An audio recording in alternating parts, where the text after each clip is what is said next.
Hello and welcome back to another video. My name is Farhan, also known as Gunner since 96, and you're watching my match day preview. And it's a very special one. Yes, that's right. I'm talking about North London Derby Day. Although it's not the day, it's actually the day before the day in which we play Tottenham at the Emirates Stadium. And look, I don't care where we are in the league table. I don't care how many points behind we are off 4th spot, 6th spot. I don't care. When it comes to a fixture like this, everything else goes out the window. This is a game that we must not lose. I was going to say we must win, but then I'll take a point from this fixture as well. With the run of games that we've had, with the type of form we've had this season, it's been shambolic to say the least. And look, they're not going to need any motivation for this game. They're not going to need any passion, team talk. When you got players like KT who are going to be on the pitch, you know what to expect. I'm hoping we see a team performance worthy of an Arsenal side. You know, I'm not very used to losing to these lot down the road. When we do, it's usually a very, very painful weekend. Thankfully, it's on a Sunday afternoon, but that just means that we will have a very, very painful week before the Olympiacos game. I'm praying we don't suffer a defeat. It's difficult. I'm struggling right now to look as an Arsenal fan. Throughout the years, growing up in the golden era, where we witnessed the Invincibles, we witnessed the double winning teams, where we witnessed the heights of the Champions League finals, constant FA Cup victories, finishing 4th year in, year out. I'm still not used to seeing them finish above us and seeing them achieve more in the league than us. It's painful. It's frustrating. It fills me with anger, despair.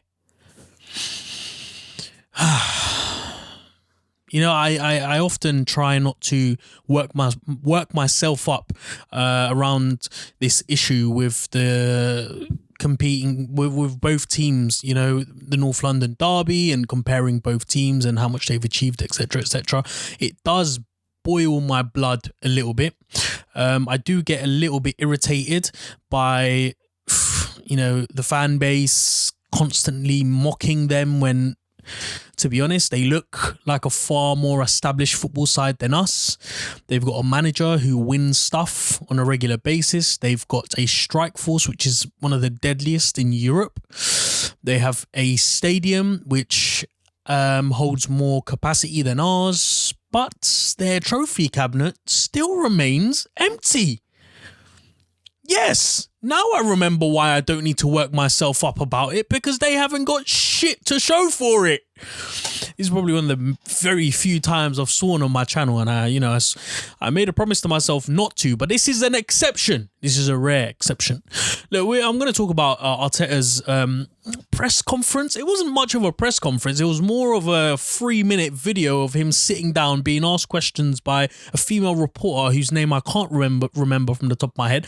So I picked out a few that I'm going to talk about, and then I'm going to give my predicted started lineup, followed by what on earth we need to do to win this. So let's start off with this question, one of the first questions, which was how to keep Tottenham's strike force quiet. Arteta said that very difficult because the level of quality, precision, understanding and chemistry between them makes them probably one of the most special strike forces in Europe. And they don't need much. They're able to create their own chances, and they are able to link as a team very well. I totally agree. I mean, in the last few weeks, certainly, it's surprising because you don't really associate Mourinho to be playing the style of football that they're doing at the minute. He's more of a get a goal, park the bus, sit behind the ball and try and see the game out, or hit on the counter-attack. They got all the pace in the world to do that to teams. But lately, you know, Gareth Bale has been awoken. He's out of his grave. And he seems like he's back to his old scoring ways. So we're going to be up against Gareth Bale, Harry Kane, who looks like he'll be back. He always is against us at the Emirates. Harry Kane, Gareth Bale, and Son. Human Son. Lucas Moura as well. And yeah, it should be fun. But I'll tell he makes a good point that, look, as well as being one of the best strike forces in Europe, they don't need to do much to make themselves look good. Individually, they're so talented. Harry Kane, one of the best strikers in the world. Son, in my opinion, one of the most underrated wingers in the world. He is excellent. He is exceptional. He's the only Spurs player that I will ever give credit to. I like Son. I think he's wicked. And it's a real damn shame that he plays for those lot down the road. And obviously you got Gareth Bale, who's now back in business. And if they don't have Gareth Bale, they got Lucas Moura, who's also very, very good. So it's going to be a very difficult side to try and stop going forward. We're going to have to find a way, but with the troubles that we've got at the back, I don't know how we're going to do it. It's worrying. It does worry me a little bit, but like I said, it's a derby and they say form goes out the window. I tend to disagree a little bit. But you kind of hold on to that, hoping that, you know, we go into it looking more hungry to try and win that game. Second question, how difficult is it to remain consistent? It's a good question. And Arteta said that, yes, very complicated with the amount of games we're playing, the circumstances, the context, how difficult it's been for everybody this season in general. What we found, I think, since Christmas is a level of consistency in our performance, and the better the performance is, the results are going to follow. I agree. I think since Boxing Day, we have looked a lot more consistent. The season started off really well at Fulham, and then it started to go downhill a little bit, despite beating West Ham, where we really shouldn't have beaten West Ham. And then, yeah, it just went pear-shaped. After we played Liverpool, we saw the run of games in the league, losing game after game, but then winning Europa League games, so it didn't seem as bad until the Europa League group stages ended, and then everyone was scratching their head thinking, well, how on earth did we get in the position where we are in the league? And it picked itself up again against Chelsea and then West Brom and then obviously Southampton, Newcastle, etc., etc. And stupid little mistakes. But it is definitely really difficult to remain consistent because of the way the season has gone, because of the number of days in which games are played, literally 3 or 4 days between themselves. So I have sympathy for the club, for the team, for this manager in that respect. But I don't have any sympathy for them when they consistently keep making mistakes and keep making it easy for the opposition to win. I don't think we give this side as much credit as we should be, because I don't think we've quite realised how far they've come, how much their football has improved. It's difficult to see that when we're blindsided with the amount of disciplinary issues that we've got with red cards, 2 red cards against Wolves. I mean, that's unprecedented, guys. You know, 1 red card is bad enough, but 2. And then obviously you've got the problems at the back with giving the ball away, playing out from the back, etc., etc. So, but look, you know, it is difficult to remain consistent. But having said that, our levels, our performances have been consistent. We have performed well, and we have also been really bad at the back to give balls away and give goals to our opposition consistently as well. Finally, the last question is, how important is it to have a winning mentality going through the squad? Another very, very good question, because this is something that Arsenal have lacked for decades. Not just this season, not just last season, but for a very long period of time. And look, winning mentality, I mean, some fans might look at this and be like, you know, what are you talking about? You guys hold the record number of FA Cups. You've won FA Cups for the last 5 years, like 3 and 5 years or however many it is. There's a winning mentality there. Yes, to some extent there is. I don't really hold cup competition as something to be having a winning mentality. I think it's whoever turns up on the pitch on the day. I think a winning mentality is more relevant for a side trying to win a Premier League or a Champions League or a Europa League. His answer was the level of leadership, the passion, the belief you have amongst the squad to fight for every single ball for 96 minutes. And then it's about learning how to win, and every game is different. You have to find a way to win it, and there are some basics you have to do every game, and sometimes there are certain things you have to control because of the opponent, because of the circumstances, because of the time that is left, and that's a process we're in, and we have to improve very much to fight with the top teams. Again, one thing I love about Arteta is how well he communicates things, but also how clear his plan is. He's telling us the stages in which Arsenal need to follow in order to adopt a winning mentality. The first one is to have leadership, passion, and the belief amongst the squad. I think there is leadership to some extent, definitely coming from Arteta anyway, and word has it on the training ground that he's very well respected and the boys very much look up to him. The passion and the belief is there. I think when I see games and when I see us perform up at our heights, I do see the passion and I do see the belief in the squad for 96 minutes. Sort of. And then afterwards, it's about learning how to win, and every game is different. Yes, every game is different. And Arteta has shown time and time again that he is capable enough to set up this squad of players differently to each opponent. He's done it against Southampton. He's done it against Newcastle when we played them in the FA Cup and then the league. He showed it against Benfica. He showed it against Olympiacos that we are able to set up differently and approach games differently to try and win them. And then he says there are some basics in every game.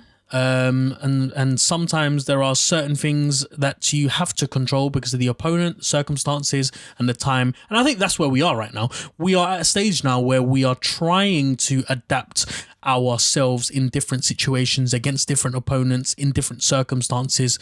And it's going to take a bit of time. With any winning team, with any team with great ability, even when Pep Guardiola first came, you remember the style of football that he was trying to introduce in England. We were thinking it's never going to work, it's never going to happen. It doesn't match the style of the aggressive nature of the Premier League. And it took him a season to do it, but they came out on the other side and they managed okay. And I think the same thing is happening at Arsenal. And I do genuinely believe that next season we will see the heights of this Mikel Arteta project, and we will only then be able to tell whether this project is worthwhile. Those are the questions, and those are the answers, and those are what I have to say about them. Let's move on to the starting lineup, predicted starting lineup, and what I'm hoping for. And it makes it... That's a plane. I don't know why I can hear a plane, but that's a plane that seems to be very low. Anyway, we'll ignore that. Sorry about that. Sorry for sidetracking. It's so much more easier to be picking this starting 11 now that we have somewhat come to the other side, somewhat come out of the Europa League first leg, sort of home and dry. I say that with reluctancy, but look, we have the ability now to play a strong lineup against Tottenham and then go into the second leg with a weaker side, or if we want to, we can rest the players. I'm going to start off with Leno in goal, obviously. On the right, I want to see Cedric play. Bellerin's played well in the Europa League, but against these guys, different kettle of fish. Who's he going to be up against? He's going to be up against Son. I don't really want to see Bellerin be up against Son again, okay? Especially what happened last time. And I really don't want to remember what happened last time because, those memories are still very, very fresh in my head. So I think Cedric can fare better against Son. I think defensively, he's far sharper than Bellerin. Bellerin's great going forward, but a guy can't recover well in time. And if they break and if they decide to sit back and if they get the ball and decide to break, we're screwed with Bellerin on the other side. So Cedric starts for me on the right-hand side. In the middle, I'd like to see Gabriel because I think he had an excellent game against Olympiacos with that header. His confidence is going to be sky high right now. And with Gabriel alongside him, I want to see playing Pablo Mari. Someone who is composed, well composed, someone who is comfortable, and someone who makes the defence look in a good shape, a good organised shape. I don't want to see Holding. I don't want to see David Luiz. I would like to see Gabriel and Mari, please. On the left-hand side, there's only one option, Kieran Tierney. Kieran Tierney, for me, epitomises everything that Arsenal Football Club need in every single position. Passion, desire, quality, top quality. I think he's going to be crucial in this game. And I think that back four there will be okay against Tottenham. I say that with reluctancy as well. I hope so. On their day, look, they can be okay against anyone. Central midfield. Who do we play? Mohamed Elneny or Granit Xhaka? I will go for Granit Xhaka because I think Xhaka had a really good game against Olympiacos. Him sitting with Partey, that partnership seems to develop, seems to grow, seems to improve every game. And I think them sitting in the middle will dictate how the tempo of the game is played. We've seen it time and time again. Usually the tempo of our game is dictated in midfield. Partey didn't have the best performance against Olympiacos. He certainly had a good performance, but maybe because, you know, we have such a high expectation of him, it's not, when we see a quote unquote a good performance from Partey, it's not like amazing, and then we feel a little bit disappointed that we didn't see the amazing Partey. But he's still, you know, an unbelievable player that always should be in the team lineup, one of the first names there. The three behind the striker. Okay, Odegaard is back. Emile Smith-Rowe is back. Odegaard had a very good game. Against this defence, I would like to play Emile Smith-Rowe because I can see Emile Smith-Rowe linking up better with his teammates than Odegaard does. Odegaard's really good with passing on the ball. He has really good vision and he can get players in behind. But I would like a player who is more likely to pull defenders out of position. They're not good at the back. They're not great at the back. They have errors in them. Davies, Eriksson, Davies, Sanchez. Who else is there? What's that guy's name? Squarehead. Eric Dyer. He is diabolical, and we have a real opportunity to exploit them as much as possible. So look, I want to see Emile Smith-Rowe play in the number 10 role. I want to see Saka on the right hand side. Definitely, because they link up so well together. I really want to see Pepe start. And I know Willian has done so well, but I think against this side, you want as much pace, you want as much threat attacking down those flanks as possible. You want to put them on as much pressure as possible. So I would like to see Pepe on the left-hand side. And up front, I want to see Lacazette. I'm sorry, but Aubameyang was poor against Olympiacos. I don't trust him to play against his Tottenham side and to stand out and to perform. I just don't. I don't know why. I think Aubameyang's one of those players that goes missing for 3 or 4 games and then shows up for the 5th game. This is such an important game for us. Everyone needs to be given 110% energy, commitment, passion. Everything needs to be on the pitch. Everything needs to be laid out after that 90 minutes. I don't want to look back and be like, this player didn't perform well enough. This player didn't give enough effort. And I'm so scared that Aubameyang is going to be the guy who I'm going to be singling out.